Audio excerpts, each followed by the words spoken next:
Hello नमस्कार दोस्तों, स्वागत है आपका अपने यूट्यूब चैनल विजय की ओर पर। तो अपनी हिंदी कक्षाओं की श्रृंखला में जो शॉर्ट रिवीजन की क्लास चल रही है उसमें आज अपने करते हैं विशेषण की क्लास। तो आप हेडिंग डाल लीजिए विशेषण। आज देखते हैं कि विशेषण से कौन कौन से क्वेश्चन आते हैं। ठीक है ना, तो आप हेडिंग डाल लीजिए विशेषण। अब सबसे पहले क्या करेंगे, विशेषण होता क्या है ना ये समझना है सबसे पहले। तो आपको एक चीज़ याद रखनी है, जैसे मैं लिखूँ शब्द सबसे पहले संज्ञा। ठीक है ना, संज्ञा। तो संज्ञा की विशेषता कौन बताता है? संज्ञा की विशेषता, संज्ञा की जो विशेषता बताता है उसे बोलते हैं विशेषण। ठीक है ना, संज्ञा की विशेषता बताने वाले शब्द क्या होते हैं? विशेषण। अगर मैं बात करूं सर्वनाम, सर्वनाम की विशेषता बताने वाले शब्द क्या कहलाएंगे? तो ये भी क्या कहलाएंगे? विशेषण कहलाएंगे। ठीक है ना, यानी विशेषण शब्द हमारे कौन से होते हैं? संज्ञा और सर्वनाम की विशेषता बताने वाले। इसी तरह से अगर मैं बात करूं कि भी विशेषण, विशेषण की विशेषता बताने वाले शब्द क्या कहलाते हैं? तो ये कहलाते हैं पिर विशेषण। ठीक है, क्या कहलाते हैं? पिर विशेषण। और इसी तरह से क्रिया की विशेषता बताने वाले शब्द, क्रिया की विशेषता बताने वाले शब्द क्या कहलाते हैं? क्रिया विशेषण। क्रिया विशेषण। तो ये परिभाषा में आराम से याद हो जाएंगे। ऐसे शब्द जो संज्ञा या सर्वनाम की विशेषता बताते हैं, ऐसे शब्द जो संज्ञा सर्वनाम की विशेषता बताते हैं क्या कहलाते हैं? विशेषण कहलाते हैं। और ऐसे शब्द जो विशेषण की भी विशेषता बताते हैं वो क्या कहलाते हैं? पिर विशेषण कहलाते हैं। और ऐसे शब्द जो क्रिया की विशेषता बताते हैं उन्हें क्या बोलते हैं? हम क्रिया विशेषण कहते हैं।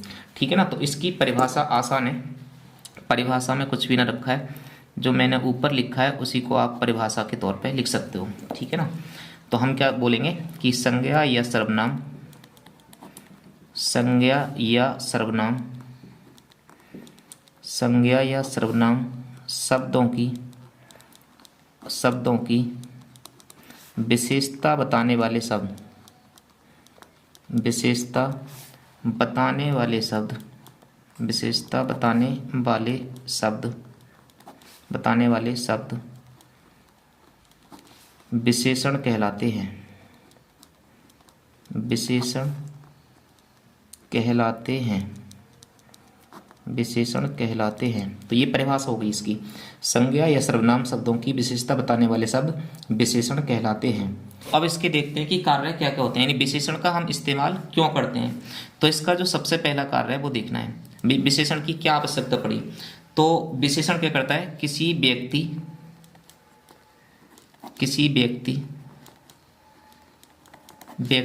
या वस्तु, किसी व्यक्ति या वस्तु की क्या करता है? विशेषता बताने में भी हम किसका इस्तेमाल करते हैं?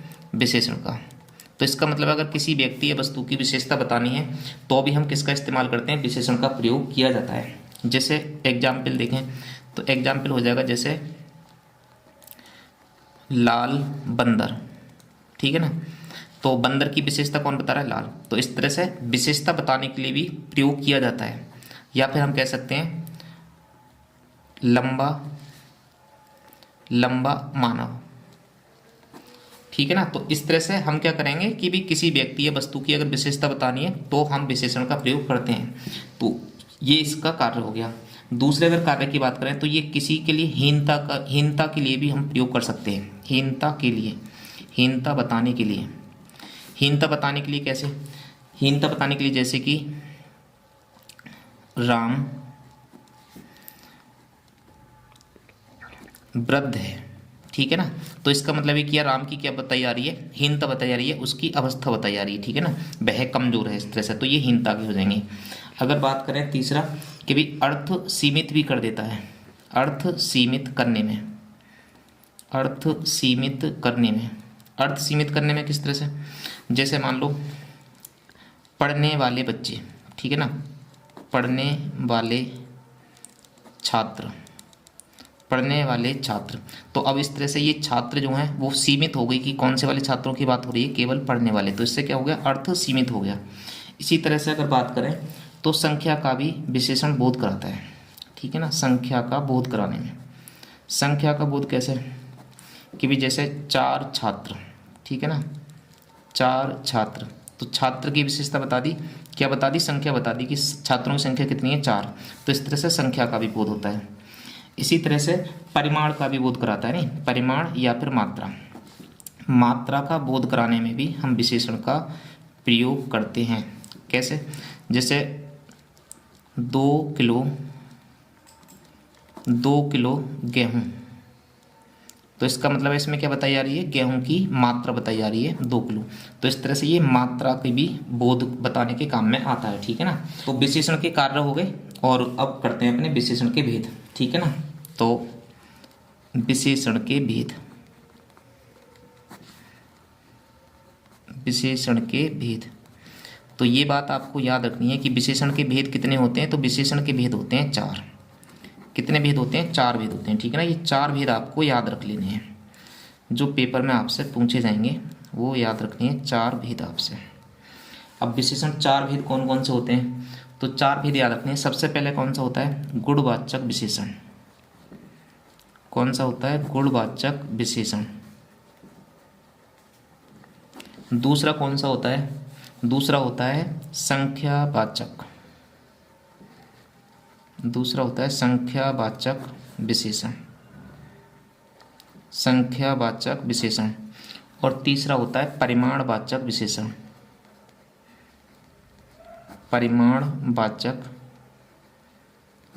परिमाणवाचक विशेषण।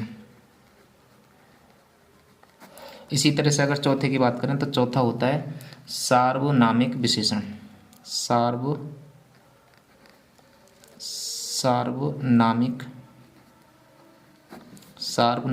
विशेषण। तो इस तरह से अपने 4 भेद हो गए विशेषण के: गुणवाचक विशेषण, संख्यावाचक विशेषण, परिमाणवाचक विशेषण और सार्वनामिक विशेषण। तो ये 4 विशेषण आपको याद रखने हैं, ठीक है ना। इस तरह से अपने कितने हो गए? 4 विशेषण। अब इन विशेषण के भी प्रकार हैं। जैसे संख्यावाची कितने प्रकार के होते हैं? संख्यावाची 2 प्रकार के होते हैं नहीं। तो संख्यावाची एक तो होते हैं निश्चित और एक होते हैं अनिश्चित। निश्चित और अनिश्चित, ठीक है ना। ये बात आपको याद रखनी है। इसी तरह से अगर संख्यावाची की बात करें तो कितने हो गए? निश्चित और अनिश्चित। इसमें भी और कौन से आते हैं? इनके भी और प्रकार हैं, वो अपने आगे पढ़ेंगे नहीं। परिमाणवाचक विशेषण की अगर बात करें तो परिमाणवाचक भी कितने प्रकार के होते हैं? 2 प्रकार के। यानी ये भी कितने होते हैं? निश्चित परिमाणवाचक और अनिश्चित परिमाणवाचक, ठीक है ना। तो ये 2 टाइप इनके भी याद रखने हैं, ठीक है ना। तो अब अपने करते हैं एक एक करके। सबसे पहले पढ़ेंगे गुणवाचक विशेषण क्या होता है, फिर संख्यावाचक विशेषण, फिर परिमाणवाचक और फिर सार्वनामिक विशेषण क्या होता है। तो आइए करते हैं गुणवाचक विशेषण के लिए, ठीक है ना। तो सबसे पहले हम क्या करेंगे? इसकी परिभाषा। गुणवाचक विशेषण क्या होगा? तो गुणवाचक विशेषण की परिभाषा बताएंगे कि ऐसे विशेषण शब्द जो किसी संज्ञा या सर्वनाम के आकार अथवा प्रकार, गुण दोष, रूप, रंग अथवा स्वभाव आदि का बोध कराते हैं तो क्या कहलाते हैं? गुणवाचक विशेषण कहलाते हैं, ठीक है ना। तो इसकी जरा परिभाषा लिख ले रहे हैं, ठीक है ना, कि जो विशेषण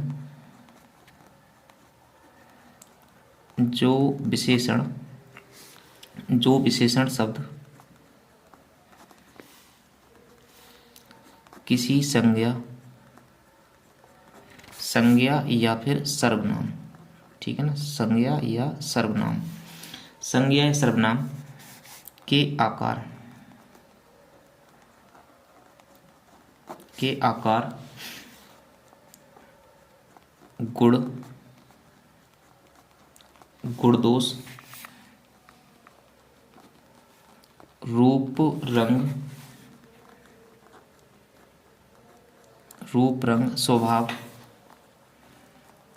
रंग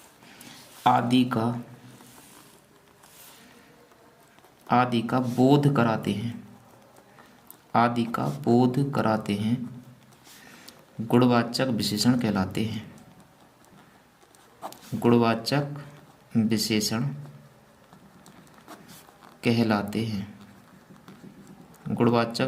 कहलाते हैं, ठीक है ना।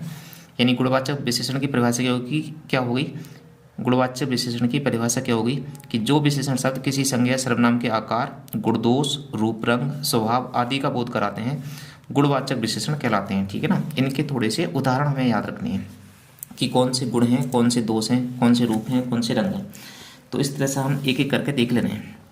तो हमें सबसे पहले करना है आकार, यानी आकार वाले। आकार या प्रकार, ठीक है ना। तो आकार प्रकार में कौन कौन से आ जाएंगे, जैसे कि ऊंचा, ठीक है ना, ऊंचा, इसी तरह से लंबा, ऊंचा, लंबा, छोटा, ठीक है। ये शब्द कैसे हैं, सारे सारे आकारवाची। या फिर चौकोर, ठीक है, स्थूल, स्थूल, मोटा, चौड़ा, तिकोना, खुरदुरा, ये आदि बहुत सारे शब्द हैं जो आकार या फिर प्रकार बताएंगे। ऊंचा, लंबा, छोटा, चौकोर, स्थूल, मोटा, चौड़ा, तिकोना, ये सब शब्द कैसे हो जाएंगे, सारे आकार और प्रकार के, ठीक है ना। आकार और प्रकार हम बोल सकते हैं, आकार प्रकार। तो एक तो ये हो गए इस तरह से, ठीक है ना, ये ध्यान रखने हैं। दूसरा कौन सा हो जाएगा इसमें, गुण, संज्ञा सर्वनामों के गुणों की विशेषता बताने वाले। तो गुण की विशेषता बताने वाले शब्द कौन कौन से हो जाएंगे, जैसे कि गुण होता है बुद्धिमान, ठीक है ना, कौन सा शब्द हो जाएगा, बुद्धिमान। इसी तरह से हो जाएगा समझदार, क्या शब्द हो जाएगा, समझदार। इसी तरह से परिश्रमी, ये सब हो जाएंगे गुण, परिश्रमी, मेहनती, ईमानदार। तो ये क्या है, सब गुण हैं, ठीक है ना, संज्ञा सर्वनाम के गुण। इसी तरह से गुण के अलावा दोष भी हो सकते हैं, नहीं तो दोष भी क्या बताते हैं, विशेषता बताते हैं। तो दोष वाले शब्द कौन से हो जाएंगे, जैसे कि अपवित्र, अपवित्र, या फिर घिनौना, ये शब्द कैसे हो जाएंगे, दोष बताने वाले, ठीक है ना।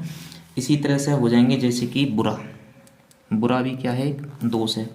इसी तरह से शैतान, ये शब्द भी कैसा हो जाएगा, दोष में आ जाएगा। अहंकारी, अहंकारी शब्द भी क्या बताएगा, दोष के लिए बताएगा। इसी तरह से आलसी, तो ये सब बताएंगे दोष, ठीक है ना, तो ये दोष वाले हो जाएंगे।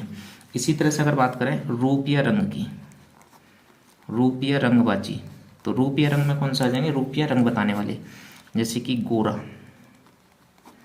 ठीक है, काला, गोरा, काला, सुंदर, ठीक है ना, सुंदर, कोमल। ये शब्द कैसे हैं, जो हमारे किसी संज्ञा सर्वनाम के रूप या रंग के बारे में बताएंगे। इसी तरह से आकर्षक, या फिर नीला, ठीक है, पीला, नीला, पीला, ये रंग भी बताएंगे, नहीं रंग या रूप रंग, इसमें सारे सारे आ जाएंगे। तो ये हो जाएंगे अपने एग्जाम्पल रूप या रंग के। इसी तरह से गुणवाचक में स्वभाववाचक भी आ जाते हैं, नहीं स्वभाव बताने वाले, यानी इन्हें बता सकते हैं स्वभाव, कि स्वभाव बताने वाले जो शब्द होंगे वो भी कहाँ पर आ जाएंगे, वो भी गुणवाचक में आ जाएंगे। जैसे कि कमजोर, कमजोर। इसी तरह से अगर बात करें स्वभाव बताने वाले कमजोर, इस तरह से क्रोधी, क्रोधी व्यक्ति है नहीं कमजोर व्यक्ति, तो ये क्या बता रहे हैं, स्वभाव बताया जा रहा है उसका। इसी तरह से शांत, शांत व्यक्ति यानी चालाक व्यक्ति, चालाक व्यक्ति। तो ये शब्द है चालाक, संत, शांत, क्रोधी, कमजोर, ये शब्द कैसे हो जाएंगे, सारे सारे स्वभाव बताने वाले शब्द हो जाएंगे। इसी तरह से कुछ शब्द हैं जो अवस्था का भी बोध कराते हैं, तो अवस्था बताने वाले सारे शब्द कैसे हो जाएंगे, अवस्था में आ जाएंगे। जैसे कि बूढ़ा यानी बचपन, बूढ़ा, बचपन, बच्चा, अमीर, गरीब यानी अमीर, गरीब, रोगी। तो ये शब्द कैसे हो जाएंगे, ये सब हो जाएंगे अवस्था बताने वाले शब्द। अवस्था के बाद में अब बात करते हैं स्थिति की, ठीक है ना। तो स्थिति बताने वाले शब्दों को भी इसमें ले लेंगे। उदास, ठीक है ना, उदास। इसी तरह से हो जाएगा अमीर, उदास, अमीर, गरीब, प्रसन्न, ठीक है ना, क्या हो जाएगा शब्द, प्रसन्न। इसी तरह से बाहरी, ठीक है, बाहरी। इसी तरह से हो जाएगा अपना अगला, पिछला। इस तरह के शब्द कैसे हो जाएंगे, जो स्थिति बताएंगे, ठीक है ना। तो इस तरह से ये स्थिति बताने वाले शब्द हो जाएंगे। अब लेते हैं दिशा बताने वाले। दिशा बताने वाले जो शब्द होते हैं वो भी कहाँ पे आते हैं, गुणवाचक में। जैसे उत्तरी, उत्तरी क्या है, दिशा है। उत्तरीयाम, पूर्वीयाम, इस तरह से नहीं, पूर्वी, ठीक है, उत्तरी, पूर्वी, दक्षिणी, पश्चिमी। तो ये सब क्या है, दिशा है। तो इनमें हम कह सकते हैं आदि, ठीक है ना। दिशा के साथ साथ में स्थान का भी बोध कराते हैं कुछ शब्द, यानी स्थान का बोध कराने वाले शब्द भी कैसे हो जाएंगे, स्थानवाचक, गुणवाचक विशेषण ही बन जाएंगे, ठीक है ना। जैसे कि शहरी, ठीक है ना, कैसे हो जाएंगे, शहरी। इसी तरह से जापानी, ठीक है, जापानी, भारतीय, अमेरिकी, ये सब कैसे हो जाएंगे, सारे सारे स्थानवाचक। इसी तरह से ग्रामीण, विदेशी, ये शब्द कैसे हैं, स्थान बताने वाले, ठीक है ना। इसी तरह से इसमें स्वाद बताने वाले शब्द भी आ जाएंगे, जो स्वाद का बोध कराते हैं। स्वाद का बोध कराने वाले शब्द कौन से हैं, जैसे कि खट्टा, ठीक है ना, कैसा शब्द है, खट्टा। इसी तरह से मीठा, खट्टा, मीठा, तीखा, तीखा, कड़वा। तो ये शब्द बताने वाले जो होंगे, नमकीन। तो ये शब्द कैसे हो जाएंगे, सारे ये हो जाएंगे स्वाद बताने वाले शब्द। इसी तरह से अगर बात करें तो देश काल बताने वाले भी, देश काल बताने वाले, यानी समय से थोड़ा सा बोध कराने वाले समय। जैसे कि प्राचीन, प्राचीन शब्द भी कैसा है, गुणवाचक विशेषण है। इसी तरह से अगर बात करें ऐतिहासिक, ऐतिहासिक, तो ऐतिहासिक शब्द भी कैसा है, गुणवाचक विशेषण। इसी तरह से बंगाली, ठीक है, मद्रासी, आधुनिक, पंजाबी, ये सब इस तरह से हो जाएंगे। तो ये हो जाएंगे देश काल बताने वाले शब्द, ठीक है ना। तो ये हो गए अपने किस तरह के एग्जाम्पल, गुणवाचक विशेषण के। तो अब दूसरा अपने कौन से करते हैं, दूसरा करते हैं संख्यावाची विशेषण। तो आप दूसरा हेडिंग डाल लीजिए, संख्यावाची विशेषण, ठीक है ना। तो दूसरा कौन सा चलेगा अपना, संख्यावाचक विशेषण। संख्यावाचक विशेषण।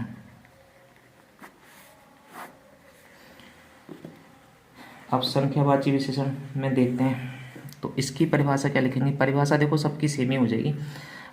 जो शब्द संज्ञा सर्वनाम की गुण का या दोष का बोध कराए तो गुणवाचक विशेषण, या फिर ऐसे शब्द, ऐसे विशेषण शब्द जो किसी संज्ञा सर्वनाम की संख्या का बोध कराएं तो वो कैसे कहलाएंगे, संख्यावाचक।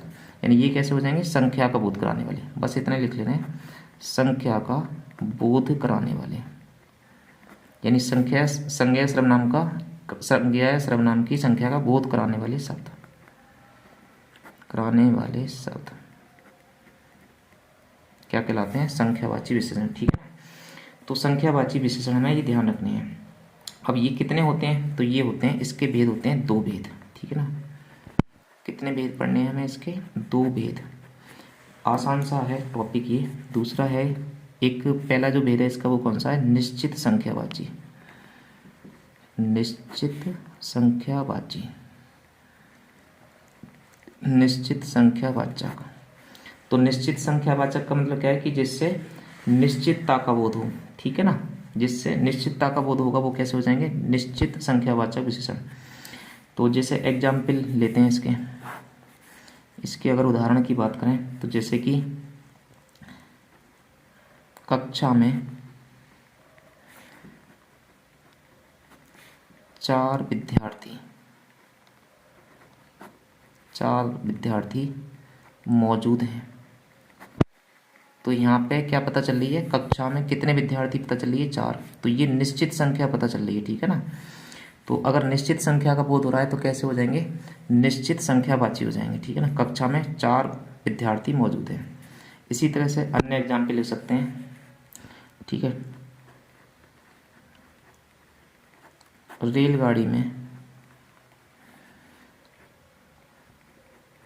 रेलगाड़ी में 12 डिब्बे हैं, रेलगाड़ी में 12 डिब्बे हैं। तो इसका मतलब है कि डिब्बों की संख्या बताई जा रही है और कितने हैं, 12। तो यहाँ से भी क्या है, निश्चितता का बोध हो रहा है, तो क्या हो जाएगा यहाँ पे, निश्चित संख्यावाची हो जाएगा, ठीक है ना। तो ये बात आपको याद रखनी है। इसी तरह से बहुत सारे शब्द होते हैं जो निश्चित संख्या का बोध कराते हैं, यानी निश्चित संख्या का बोध होना चाहिए, ये बात याद रखनी है। इसी तरह से जो दूसरा प्रकार है इसका, वो कौन सा है, अनिश्चित संख्यावाचक। अनिश्चित संख्यावाचक, अनिश्चित संख्यावाचक, ठीक है ना। अनिश्चित संख्यावाचक में क्या हो जाएगा, इसमें इस तरह के एग्जाम्पल आएंगे जिनसे निश्चित संख्या का बोध ना होता है, ठीक है ना। निश्चित संख्या का बोध ना हो। निश्चित संख्या कैसे, जैसे कुछ लड़के, यानी कुछ लड़के, कुछ लड़के गांव गए हैं, ठीक है ना, कुछ लड़के गांव गए हैं। तो इसमें हम ये नहीं बता सकते कि भी कुछ लड़के गए हैं तो कितने लड़के गांव गए हैं। कुछ लड़के का मतलब अनिश्चित है यहाँ पे संख्या, ठीक है ना, ये बात आपको याद रखनी है। या फिर हम इस तरह से अन्य एग्जाम्पल लें तो कह सकते हैं कि बहुत से लोग इस गांव में रहते हैं, बहुत से लोग इस गांव में रहते हैं, बहुत से लोग इस गांव में रहते हैं। तो कितने लोग रहते हैं ये इस बात से ना पता चलेगी कि कितने लोग इस गांव में रहते हैं। तो बहुत से यहाँ पे कैसे शब्द हो जाएगा, अनिश्चित संख्यावाचक शब्द हो जाएगा। तो अब करते हैं निश्चित संख्यावाचक के भेद, ठीक है ना। तो हमने निश्चित अनिश्चित पढ़ लिए, अब पढ़ते हैं निश्चित संख्यावाचक के भेद। निश्चित संख्यावाचक के भेद, ठीक है ना। तो ये हमें थोड़े से भेद भी ध्यान रखने हैं। अब भेद में एक एक करके करते हैं। जैसे निश्चित संख्यावाचक के जो बोध होते हैं वो कौन कौन से होते हैं, जैसे कि गणनावाचक। सबसे पहला कौन सा, गणनावाचक। गणनावाचक बोल देंगे या फिर संख्यावाचक, ठीक है ना। तो ये ध्यान रखनी है। अब इनसे क्या पता चलता है हमें, तो गणना करने का पता चलता है। हम क्या करते हैं, गणना करते हैं। जैसे एग्जाम्पल बस लिखना है, जैसे कि 5, ठीक है ना, किसी की हम संख्या गिनेंगे ना उस तरह से, जैसे 6 यानी 4, ठीक है, 2। तो ये सब कैसे जो गिनती हो जाएंगी वो हमारी कैसी आ जाएंगी, गणनावाचक में आ जाएंगी, ठीक है ना, ये ध्यान रखना है। तो ये हमें याद रखना है कि गणनावाचक क्या होते हैं, गिनती वाले। इसी तरह से दूसरा अगर हम लें तो इसे हम डिवाइड कर सकते हैं क्रमवाचक में। क्रमवाचक, क्रमवाचक शब्द कौन से होंगे, क्रमवाचक में आएंगे जैसे कि क्रम बनाने के लिए आता है। इसके एग्जाम्पल हो जाएंगे जैसे पहला, ठीक है, दूसरा, पहला, दूसरा, तीसरा, चौथा, पांचवा। ये आदि जो संख्या आएंगी ये बताती हैं क्रम को, यानी कि पहला है ये, दूसरा लड़का, तीसरा लड़का, दूसरा छात्र, तीसरा छात्र। तो ये क्या बताया जा रहा है, क्रम बताया जा रहा है। तो इस तरह से क्रमवाचक भी हो जाएंगे।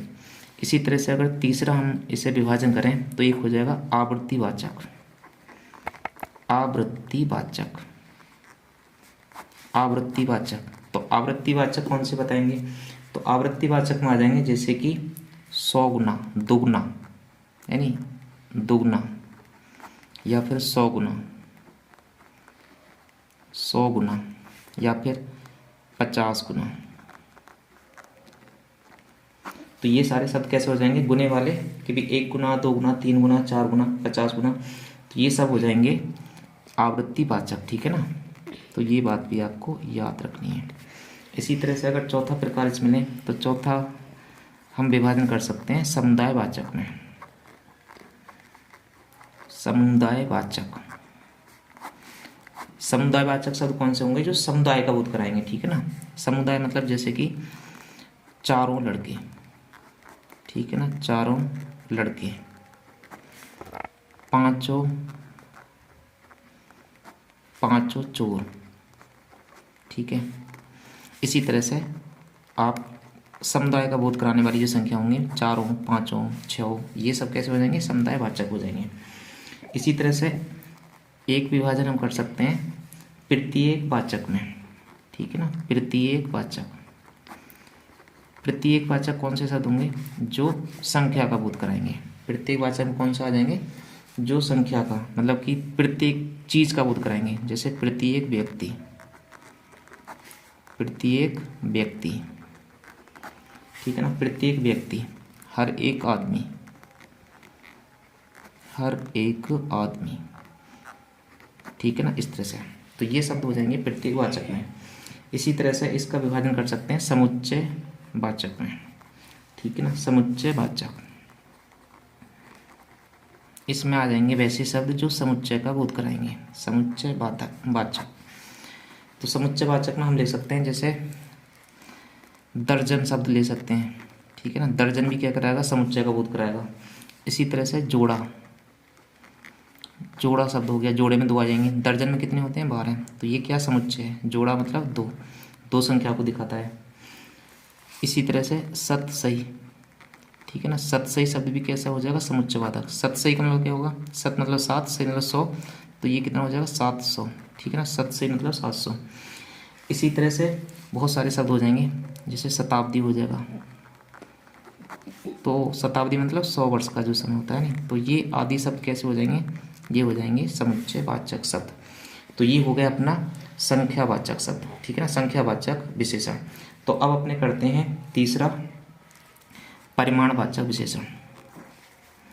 तीसरा कौन सा स्टार्ट होगा अपना? परिमाणवाचक विशेषण, परिमाणवाचक विशेषण, परिमाणवाचक विशेषण।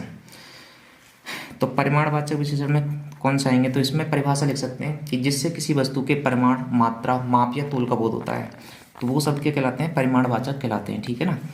तो इसमें बस थोड़ी सी बात ये लिख दें कि भी ऐसे शब्द, ऐसे विशेषण जो किसी शब्द की क्या बताते हैं? मात्रा बताते हैं, या तो है नहीं मात्रा, या फिर क्या बताते हैं? माप या तोल,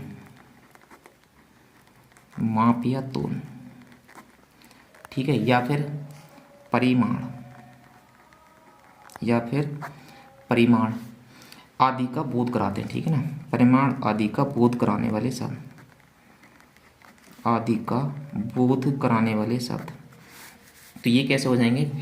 ये हो जाएंगे सारे सारे परिमाणवाचक विशेषण, ठीक है ना। तो ये बात आपको याद रखनी है, परिमाणवाचक विशेषण। अब ये भी मैंने कितने बताए थे कि भी ये भी 2 प्रकार के होते हैं। तो सबसे पहला कौन सा होता है? निश्चित परिमाणवाचक। कौन सा होता है? निश्चित परिमाणवाचक, परिमाणवाचक, निश्चित परिमाणवाचक।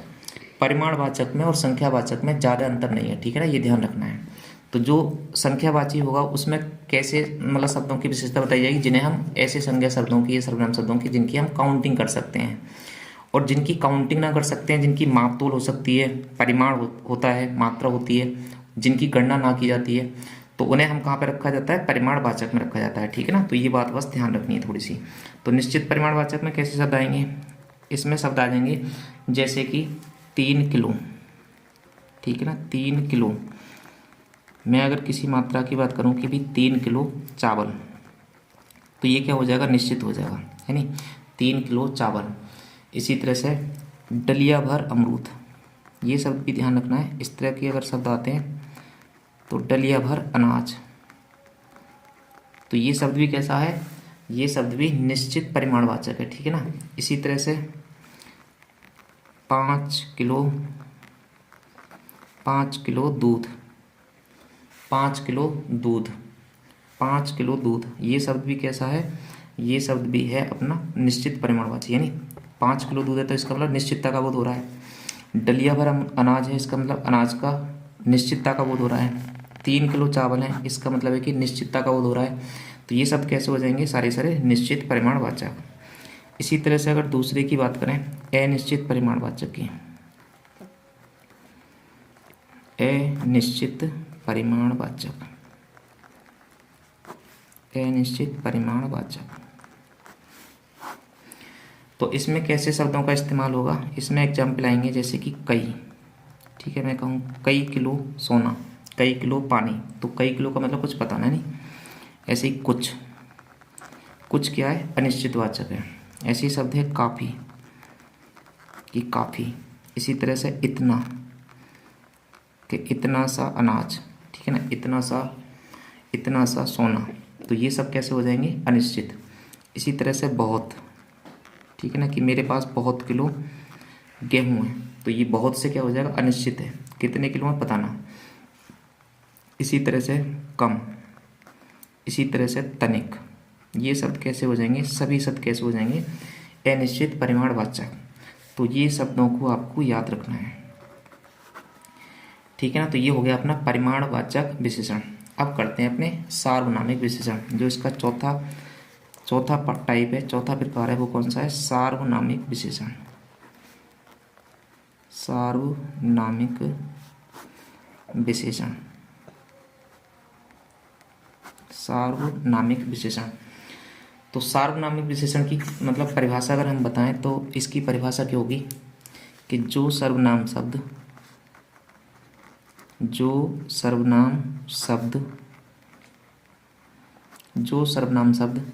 संज्ञा के पहले आकर, ठीक है ना, ये इंपॉर्टेंट है, संज्ञा के पहले आकर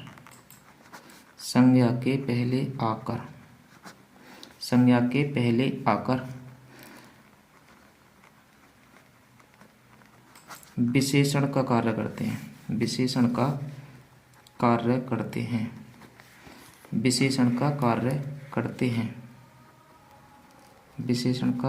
करते हैं, सार्वनामिक विशेषण कहलाते हैं, सार्वनामिक विशेषण कहलाते हैं, ठीक है ना। तो ये परिभाषा आपको याद रखनी है कि जो सर्वनाम शब्द संज्ञा के पहले आकर विशेषण का कार्य करते हैं उन्हें क्या बोलते हैं, सार्वनामिक विशेषण कहते हैं, ठीक है ना। इसके थोड़े से हमें एग्जाम्पल याद रखने हैं, ठीक है ना, कि यह विद्यालय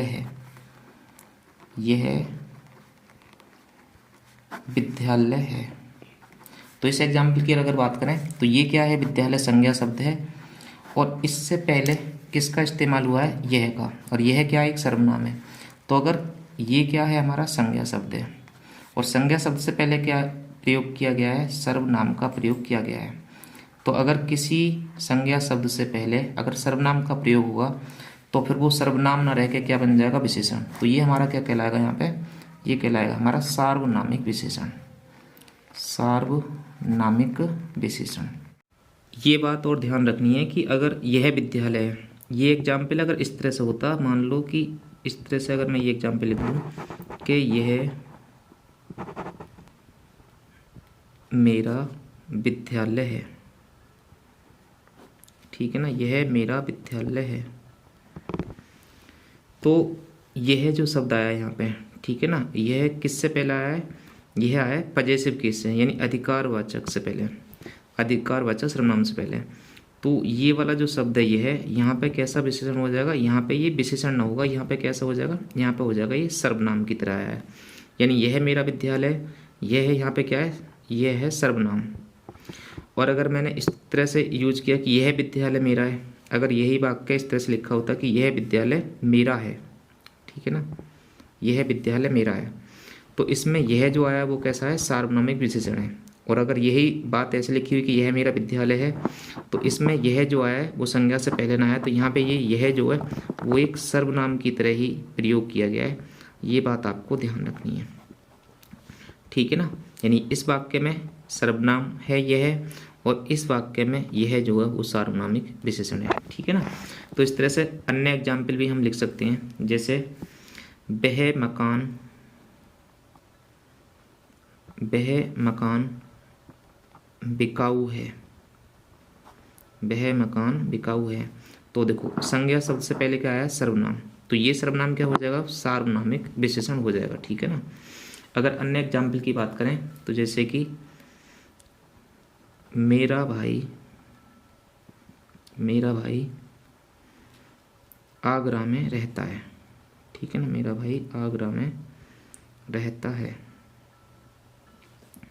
तो अगर इस एग्जाम्पल की बात करें तो ये शब्द है भाई, ठीक है ना, भाई संज्ञा शब्द हो गया और संज्ञा शब्द से पहले क्या आया, सर्वनाम, तो ये सर्वनाम क्या हो जाएगा, सार्वनामिक विशेषण हो जाएगा, ठीक है ना।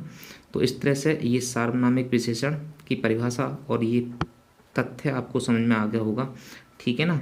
तो इससे सार्वनामिक विशेषण को एक बात और ध्यान रखनी है कि सार्वनामिक विशेषण को ये क्या करता है, संकेत भी करता है। वह मकान बिकाऊ है, मेरा भाई आगरा में रहता है, यह विद्यालय मेरा है, नहीं तो ये क्या कर रहा है, ये एक संकेत भी करता है।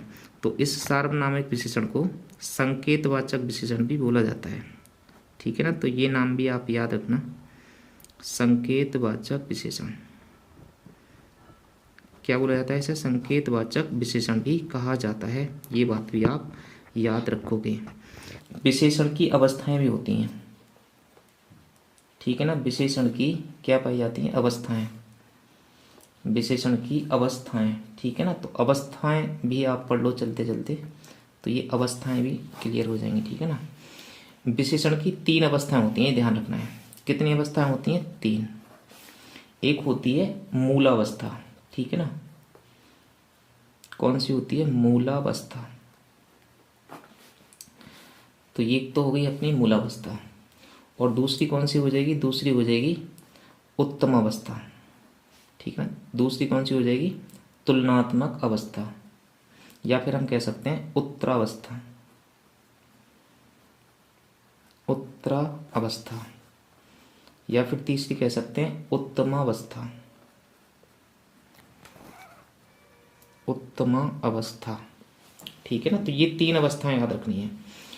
मूलावस्था में क्या होता है, मूलावस्था में किसी की सामान्य विशेषता बताई जाती है, ठीक है ना। अगर किसी सामान्य विशेषता की बात हो रही है, सामान्य विशेषता, तो इसका मतलब है कि किसी व्यक्ति या वस्तु की अगर सामान्य विशेषता बताई जा रही है तो मूलावस्था कहलाएगी। और वहीं अगर 2 व्यक्तियों की बात हो रही है, 2 वस्तुओं की तुलना हो रही है, ठीक है ना, तो वहां पे क्या हो जाएगी, उत्तरावस्था। 2 व्यक्तियों अथवा वस्तुओं की तुलना, 2 वस्तुओं की तुलना अगर कहीं कंपैरिजन होगी 2 के बीच में तो क्या कहलाती है, उत्तरावस्था कहलाती है। और उत्तम अवस्था में क्या होता है, उत्तम अवस्था में सबसे कम या सबसे नीचे, ठीक है ना, या तो सबसे कम या फिर सबसे ज़्यादा, या सबसे ज़्यादा, यानी किसी अवस्था को या तो सबसे ज़्यादा दिखाया जाएगा या फिर सबसे कम दिखाया जाएगा, यानी उत्तम अवस्था दिखाई जाती है। जैसे कि एक एग्जाम्पल ले रहे हैं, जैसे हमने कोई शब्द ले लिया उच्च, ठीक है ना, उच्च, तो उच्च कैसी हो जाएगी, मूल अवस्था हो जाएगी। अब इसी की हमें उत्तरावस्था बनानी है तो क्या बन जाएगी, इसमें तर जोड़ देंगे तो क्या बन जाएगा, उच्चतर। तो ये इसकी हो गई दूसरी अवस्था। अगर उत्तम अवस्था बनाए इसी से तो उत्तम अवस्था क्या बन जाएगी, उच्चतम, ठीक है ना, क्या शब्द बन जाएगा, उच्चतम। तो उच्च का मतलब है कि राम उच्च है या फिर पर्वत उच्च है, तो इसका मतलब कि वो उसकी सामान्य विशेषता बताई जा रही है। अगर हम ये बोलें कि राम श्याम से उच्चतर है, इसका मतलब है कि 2 लोगों के बीच में मतलब तुलना हो रही है, या फिर 2 लोगों के बीच में विशेषता बताई जा रही है, तो क्या कौन सी हो जाएगी, उत्तरावस्था हो जाएगी। अगर सबसे कम बताया जाएगा या सबसे ज़्यादा बताया जाएगा तो फिर वहाँ पे कौन सी अवस्था होगी, उच्चतम अवस्था होगी, या फिर उच्चतम जैसे बोला जाएगा, उत्तम अवस्था होगी। एक एग्जाम्पल और लेते हैं, जैसे कि दीर्घ, यानी कोई शब्द है दीर्घ, वह राम से दीर्घ है, तो दीर्घ शब्द हो गया। अगर इसका हम बनाए उत्तरावस्था तो दीर्घ का क्या बनेगा, दीर्घतर, ठीक है। तो ये आप आराम से उत्तरावस्था उत्तम अवस्था बना सकते हो। इसी तरह से दीर्घ से दीर्घतर और उत्तम अवस्था क्या बन जाएगी, दीर्घतम। इसी तरह से मधुर, ठीक है, मधुर से क्या बन जाएगा, मधुरतर, मधुरतर, और इसकी उत्तम अवस्था क्या बन जाएगी, मधुरतम, ठीक है ना, मधुरतम। तो ये हो जाएंगी अवस्थाएं तीनों। तो ये अवस्थाएं भी आपको थोड़ा सा देख के जाना है, ठीक है ना। तो इसी के साथ आज की अपनी क्लास यहीं पे एंड करते हैं और नेक्स्ट क्लास में जल्दी ही आपसे मिलते हैं।